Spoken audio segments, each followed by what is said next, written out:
श्री शिवाय नमस्तुभ्यम।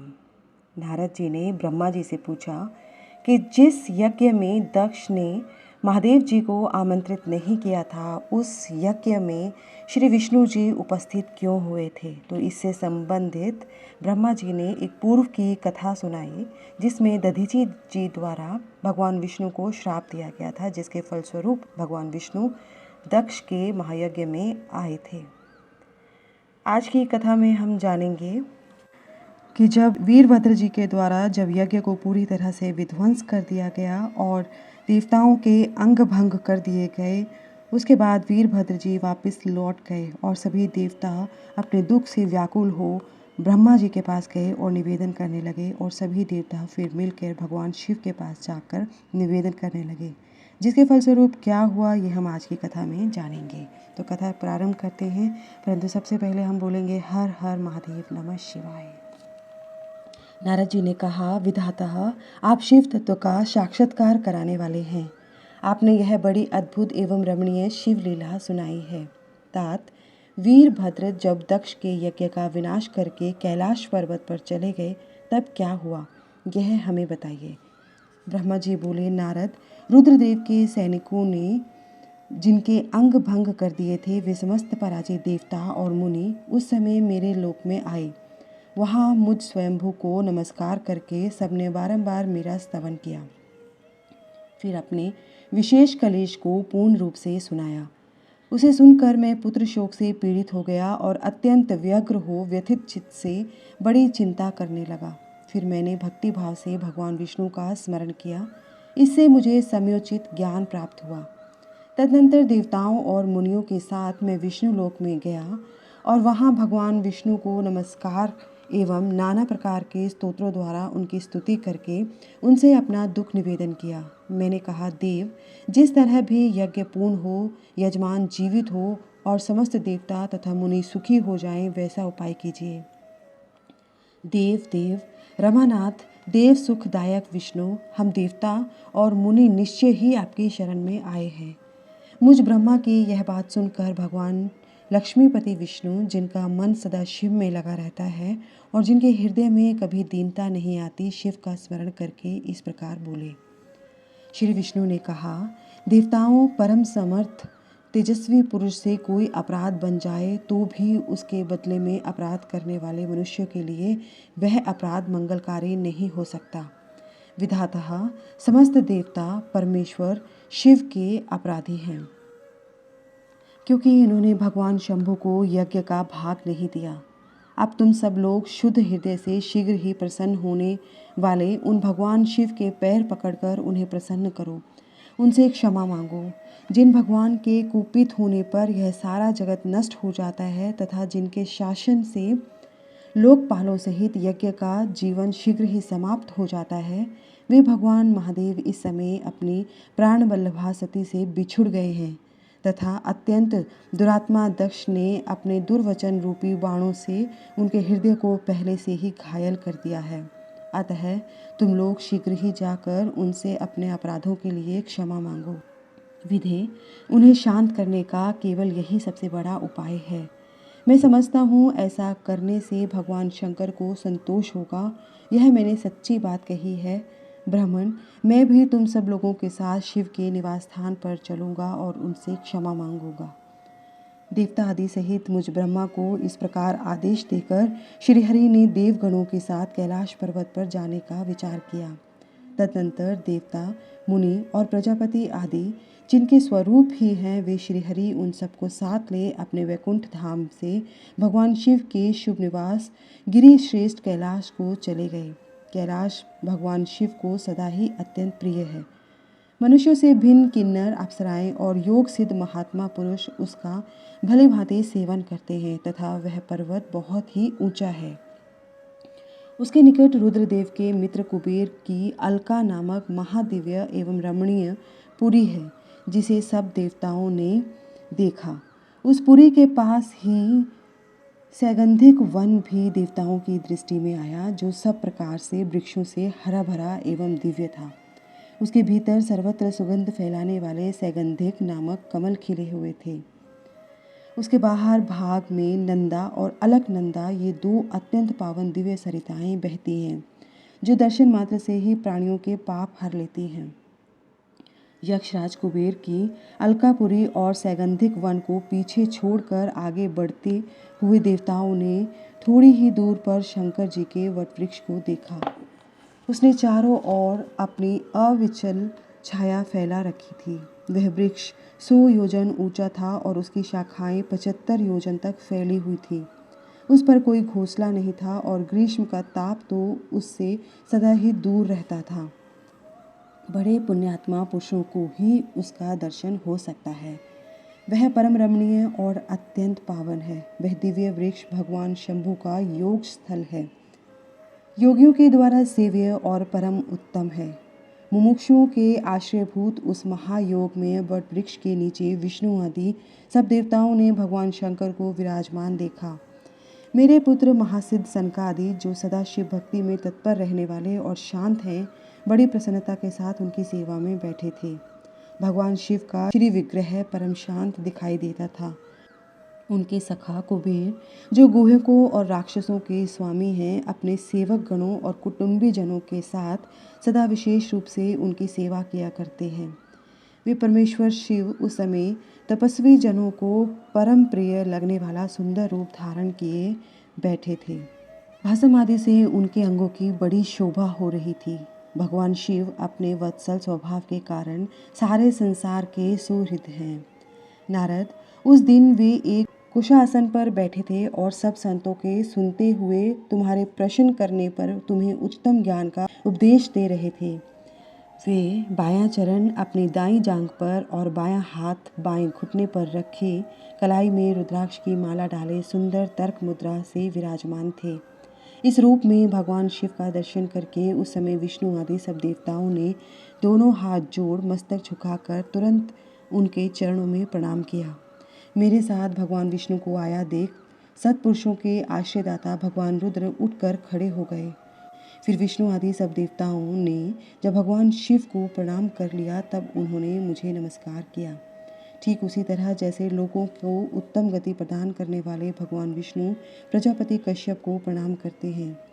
तत्पश्चात देवताओं, सिद्धों, गणाधीशों और महर्षियों से नमस्कृत तथा स्वयं भी विष्णु को और मुझको नमस्कार करने वाले भगवान शिव से श्रीहरि ने आदरपूर्वक वार्तालाप आरंभ किया। देवताओं ने भगवान शिव की अत्यंत विनय के साथ स्तुति करते हुए अंत में कहा, आप उत्कृष्ट परमेश्वर, परात्पर तथा परात्परतर हैं। आप स्वयं व्यापी विश्वमूर्ति महेश्वर को नमस्कार है। आप विष्णु कलत्र, विष्णु क्षेत्र, भानु, भैरव, शरणागत वत्सल, त्रयंबक और विहरणशील हैं। आप मृत्युंजय है, शोक भी आपका ही रूप है। आप त्रिगुण एवं गुणात्मा हैं। चंद्रमा, सूर्य और अग्नि आपके नेत्र हैं। आप सबके कारण तथा धर्म मर्यादा स्वरूप हैं। आपको नमस्कार है। आपने अपने ही तेज से संपूर्ण जगत को व्याप्त कर रखा है। आप निर्विकार प्राणपूर्ण चिदानंद स्वरूप पर ब्रह्म परमात्मा है। महेश्वर, ब्रह्मा, विष्णु, इंद्र और चंद्र आदि समस्त देवता तथा मुनि आपसे ही उत्पन्न हुए हैं। चूँकि आप अपने शरीर को 8 भागों में विभक्त करके समस्त संसार का पोषण करते हैं, इसलिए अष्टमूर्ति कहलाते हैं।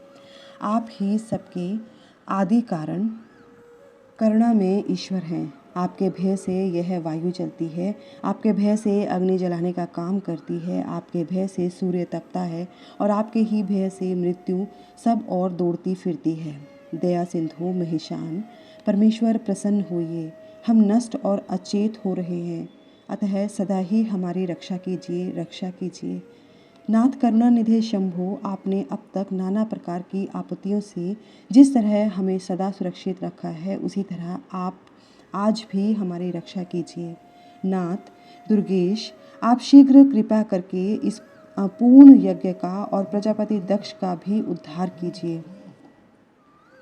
भक्त को अपनी आंखें मिल जाएं, यजमान दक्ष जीवित हो जाए, पूषा के दांत जम जाएं और भृगु की दाढ़ी मुझे पहले जैसी हो जाएं।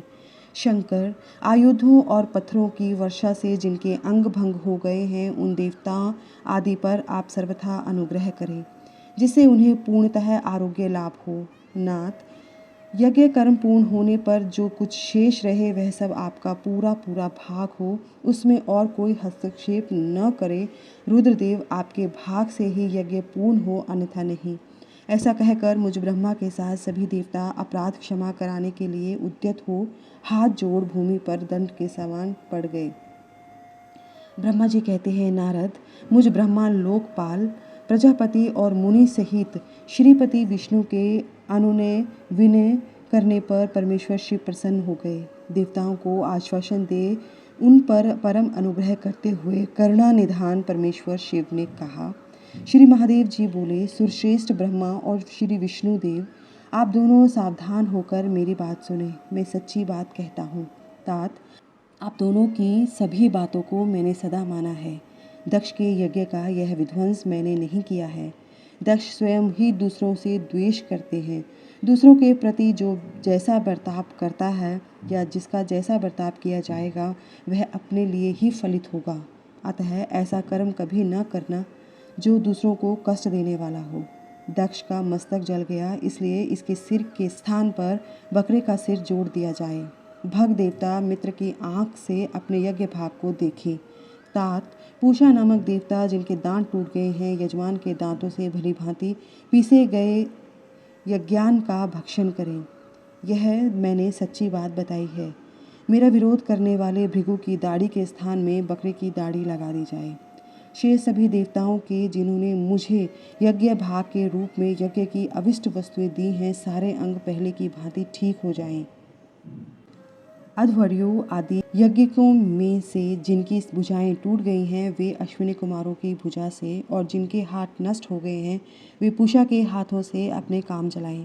यह मैंने आप लोगों के प्रेमवश कहा है।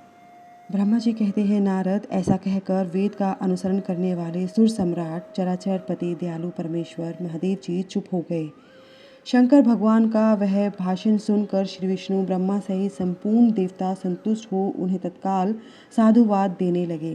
तदनंतर भगवान शंभु को आमंत्रित करके मुझ ब्रह्मा और देवऋषियों के साथ श्री विष्णु अत्यंत हर्षपूर्वक पुनः दक्ष की यज्ञशाला की ओर चले।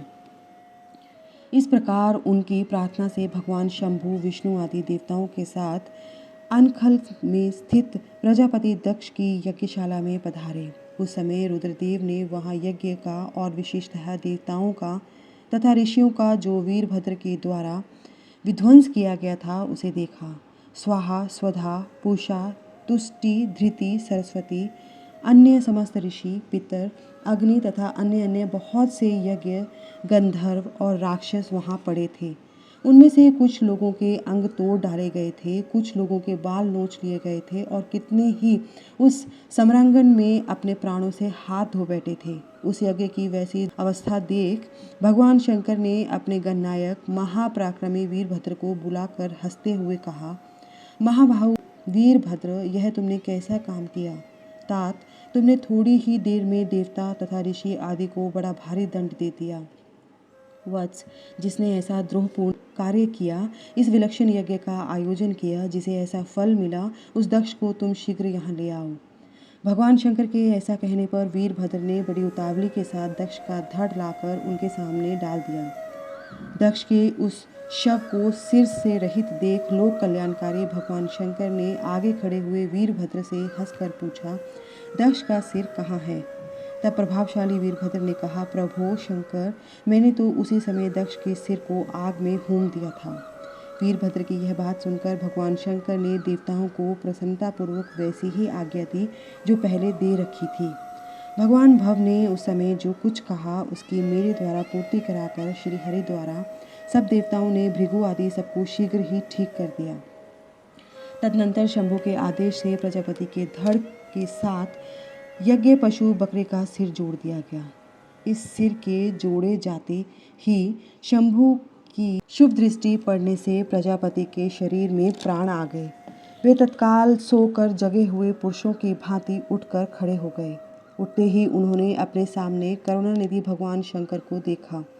देखते ही दक्ष के हृदय में प्रेम उमड़ आया। उस प्रेम ने उनके अंतःकरण को निर्मल एवं प्रसन्न कर दिया। पहले महादेव जी से द्वेष करने के कारण उनका अंतःकरण मलिन हो गया था, परंतु उस समय शिव के दर्शन से वे तत्काल शरद ऋतु के चंद्रमा के भांति निर्मल हो गए। उनके मन में भगवान शिव की स्तुति करने का विचार उत्पन्न हुआ, परंतु वे अनुरागाधिक्य के कारण तथा अपनी मरी हुई पुत्री का स्मरण करके व्याकुल हो जाने के कारण तत्काल उनका स्तवन न कर सके। थोड़ी देर बाद मन स्थिर होने पर दक्ष ने लज्जित हो लोकशंकर शिवशंकर को प्रणाम किया तथा उनकी स्तुति आरंभ की। उन्होंने भगवान शंकर की महिमा गाते हुए बारंबार उन्हें प्रणाम किया। फिर अंत में कहा, परमेश्वर, आपने ब्रह्मा होकर सबसे पहले आत्म तत्व का ज्ञान प्राप्त करने के लिए अपने मुख से विद्या, तप और व्रत धारण करने वाले ब्राह्मणों को उत्पन्न किया था। जैसे ग्वाला लाठी लेकर गौओं की रक्षा करता है, उसी प्रकार मर्यादा का पालन करने वाले आप परमेश्वर दंड धारण किए उन साधु ब्राह्मणों की सभी विपत्तियों से रक्षा करते हैं। मैंने दुर्वचन रूपी बाणों से आप परमेश्वर को बीध डाला था, फिर भी आप मुझ पर अनुग्रह करने के लिए यहाँ आ गए। अब मेरी ही तरह अत्यंत दैन्यपूर्ण आशा वाले इन देवताओं पर भी कृपा कीजिए। भक्तवत्सल दीनबंधो शंभो, मुझ में आपको प्रसन्न करने के लिए कोई गुण नहीं है। आप षड्विध ऐश्वर्य से संपन्न परात्पर परमात्मा हैं, अतः अपने ही बहुमूल्य उदारतापूर्ण बर्ताव से मुझ पर संतुष्ट हो। ब्रह्मा जी कहते हैं, नारद, इस प्रकार लोक कल्याणकारी महाप्रभु महेश्वर शंकर की स्तुति करके विनीत चित्त प्रजापति दक्ष चुप हो गए। तदनंतर श्री विष्णु ने हाथ जोड़ भगवान वृषभध्वज को प्रणाम करके प्रसन्नतापूर्वक हृदय और वाष्प गदगद वाणी द्वारा उनकी स्तुति प्रारंभ की। तदनंतर मैंने कहा, देव महादेव, करुणा सागर प्रभु, आप स्वतंत्र परमात्मा हैं, अद्वितीय एवं अविनाशी परमेश्वर हैं। देव ईश्वर, आपने मेरे पुत्र पर अनुग्रह किया। अपने अपमान की ओर कुछ भी ध्यान न देकर दक्ष के यज्ञ का उद्धार कीजिए। देवेश्वर, आप प्रसन्न होइए और समस्त शापों को दूर कर दीजिए। आप सज्ञान हैं, अतः आप ही मुझे कर्तव्य की ओर प्रेरित करने वाले हैं और आप ही अकर्तव्य से रोकने वाले हैं। महामुने, इस प्रकार परम महेश्वर की स्तुति करके मैं दोनों हाथ जोड़ मस्तक झुकाकर खड़ा हो गया। तब सुंदर विचार रखने वाले इंद्र आदि देवता और लोकपाल शंकर देव की स्तुति करने लगे। उस समय भगवान शिव का मुखारविंद प्रसन्नता से हिल उठा था। इसके बाद प्रसन्नचित हुए समस्त देवताओं, दूसरे दूसरे सिद्धों, ऋषियों, प्रजापतियों ने भी शंकर जी का सहर्ष स्तवन किया। इसके अतिरिक्त उपदेवों, नागों, सदस्यों तथा ब्राह्मणों ने पृथक पृथक प्रणाम पूर्वक बड़े भक्ति भाव से उनकी स्तुति की। ब्रह्मा जी कहते हैं, नारद, इस प्रकार श्री विष्णु के, मेरे देवताओं तथा ऋषियों के तथा अन्य लोगों की स्तुति करने पर महादेव जी बड़े प्रसन्न हुए। फिर उन शंभु ने समस्त ऋषियों, देवताओं आदि को कृपा दृष्टि से देखकर तथा मुझ ब्रह्मा और विष्णु का समाधान करके दक्ष से इस प्रकार कहा। महादेव जी बोले, प्रजापति दक्ष, मैं जो कुछ कहता हूँ सुनो। मैं तुम पर प्रसन्न हूँ, यद्यपि मैं सबका ईश्वर और स्वतंत्र हूँ, तो भी सदा ही अपने भक्तों के अधीन रहता हूँ। 4 प्रकार के पुण्यात्मा पुरुष मेरा भजन करते हैं। दक्ष प्रजापति उन चारों भक्तों में पूर्व की अपेक्षा उत्तरोत्तर श्रेष्ठ है। उनमें पहला आर्थ, दूसरा जिज्ञासु, तीसरा अर्थार्थी और चौथा ज्ञानी है। पहले के 3 तो सामान्य श्रेणी के भक्त हैं, किंतु चौथा का विशेष महत्व है। उन सब भक्तों में चौथा ज्ञानी ही मुझे अधिक प्रिय है। वह मेरा रूप माना गया है, उससे बढ़कर दूसरा कोई मुझे प्रिय नहीं है। यह मैं सत्य सत्य कहता हूँ। मैं आत्मज्ञ हूँ। वेद वेदांत के पारगामी विद्वान ज्ञान के द्वारा मुझे जान सकते हैं। जिनकी बुद्धि मंद है, वे ही ज्ञान के बिना मुझे पाने का प्रयत्न करते हैं। कर्म के अधीन हुए मूढ़ मानव मुझे वेद, यज्ञ, दान, तपस्या द्वारा भी कभी नहीं पा सकते।